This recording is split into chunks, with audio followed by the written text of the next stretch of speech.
waseqalekeni iza kulo of information to the past, which is Eve.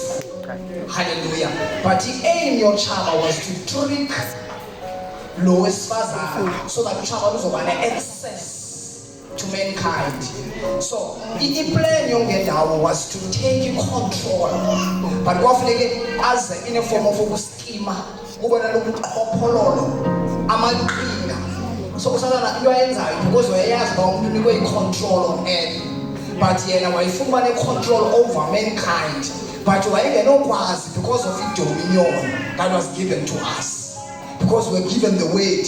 So when we were given the word, we had to activate, we have to speak the word. So by so doing, that means we exercise the authority and the dominion that were given to us. But kwafuneka usazana ngo azocontradicta la imithetho ngothixo, so that azokwazi umuntu umsusa kwiposition yokulawula. Uthi xa ethetha ungabe uthixo utshilo andifuna uyenzani le ndaba, but ndifuna ungena nje kule ndawo ndifuna ungena kuyo. Glory to Jesus. But umuntu wenza into enqamnye necebo likathixo. Hallelujah. Because you know deception yeza kwesifazane. Now indoda yona ya influencewa, indoda ya compromise. So iBhayibhile ke umuntu wawo ethi iBhayibhile sonke sonile sasilele enkazimulweni ngenxa yomntu oyi-one. Eva ithi sonke sonile sasilela kodwa ngono yedwa. Ethi iBhayibhile isono singene ngomuntu oyedwa. Ithi iBhayibhile bonke bonile. So in other words, uSathane ebekhangela isango longena on earth, ebekhangela isango longena to mankind bengekazalwa abanye, but waba neceba ndingayifumana njani access kwabanye abazayo, but wakhangela ntoni icango. That is why xa ustudy iBhayibhile uthi uYesu ndim indlela ndibubo ndibinyaniso aze nakhona mnyuzayo ukuba wengazingapha. So in other words, the only way to the Father, it is Jesus. So uthixo uthumele uYesu so that sifumane access to the Father through his son Jesus Christ. So noSathane, he was so aware uba akhona amacango asetyenziswayo so that he can have an access to the other people that were still going to be born by that time. So iBhayibhile isono sangena na kwangena ukufa. Glory to Jesus. Now siva uYesu ke ngoku ne, now abantu bonile bonke baselile enkazimulweni, now abantu bonke babasesonweni. Hallelujah. Now ke ngoku ndizobuya kwindaba kaYesu. uYesu isono singene phi? Egadini yase-Eden ne, umuntu waba egadini yase-Eden wakhutshwa in a peaceful place, a place of joy, a place of success, a place without sicknesses, without disease, without death. There was no death. Because isono sizisentoni ukufa. Hallelujah. Kwaqala kwabakho izifo, kwaqala kwabakhona ukufa. Glory to Jesus.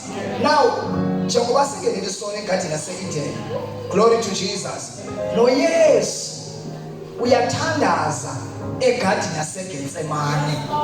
Uyayiqonda phi uYesu ufuneka ayothandaza egadini, nesono singene phi? Egadini. So noYesu ufuneka ayothandaza phi na? Egadini.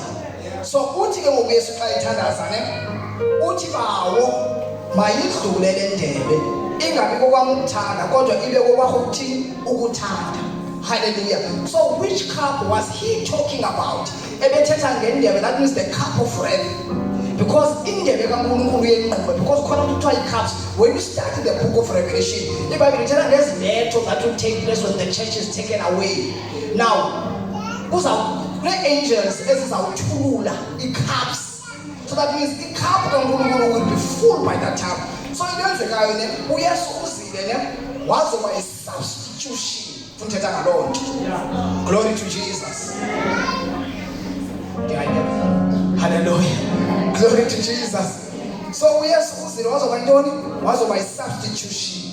Glory to Jesus. Now uthi mayidlule indebe ne, ingabi kokwam ukuthanda but kokwabani? Bekokwakho ukuthanda.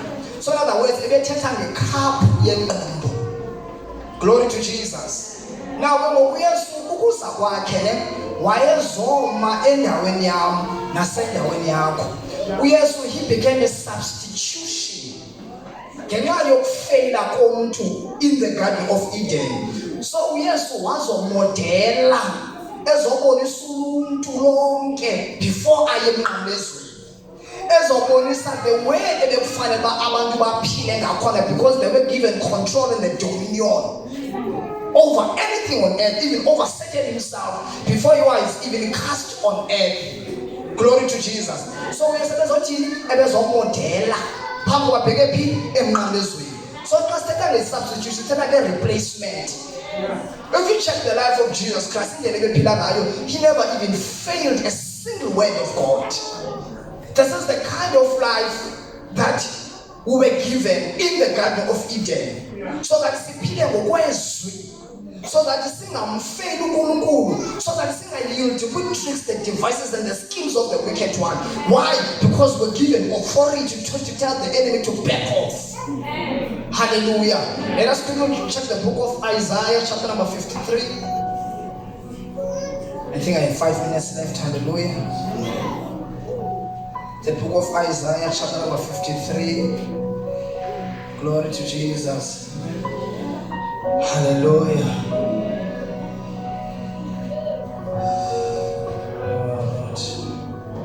Isaiah chapter number 53. Let us start the verse number 3. Into Bible as I found out quickly for Wogwamne. Now, NLT version, he was despised and rejected, a man of sorrow, acquainted with deepest grief. We turned our backs on him and looked the other way. He was despised and we did not care. Babedinesxhosa yasibiza umnceda kakhulu. Ithi udeliwe ushiwe ngabantu. Yindoda enomvandedwa. Now xa usihlala nayo ithi uqhelele nesifo. Glory to Jesus. Now ithi udeliwe utheni ushiwe ngabantu. Uthi yindoda enomvandedwa. So in other words, uYesu before abheke emnqamlezweni. Hallelujah. Ithi Bible wathwala izono zoluntu lonke. Hallelujah. Wasithwala isono sethu. Because he died in our place. Hallelujah. Bekufanele basabethwa.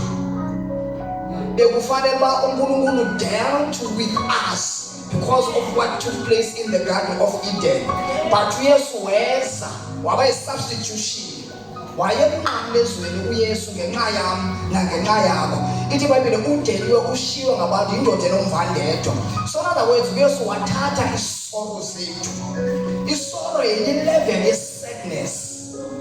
Hallelujah. Ukubona xa uset, that means there's no joy within you. Hallelujah. There is unhappiness. You cannot rejoice because of circumstances.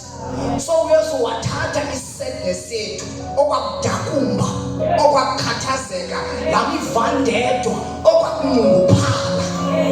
Now number 2, ithi iBhayibhile ke ngoku ithi iBhayibhile ngemivulo yakhe saphiliswa ne, but when you check the other verses, ithi wazithatha zonke izifo zethu.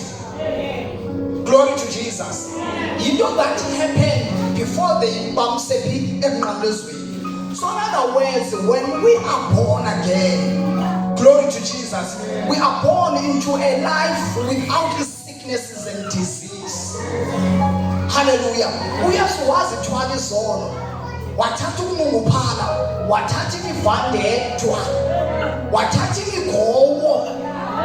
Hallelujah. Wathatha inhlungu. Bekunyanzeleka ukuba uYesu ayive into eviwe sithi, but aye naye emnqamlezweni. Hallelujah. Ezokhulula umuntu lonke. Glory to Jesus. Ndifuna ukuthi ke usahleli kule ndawo, uYesu died in your place. He became a substitution so that you become free from anything that the enemy tries to attack you with. Hallelujah. Ngenxa yamaxesha, I'm handing over to you, my brother, in Jesus' name.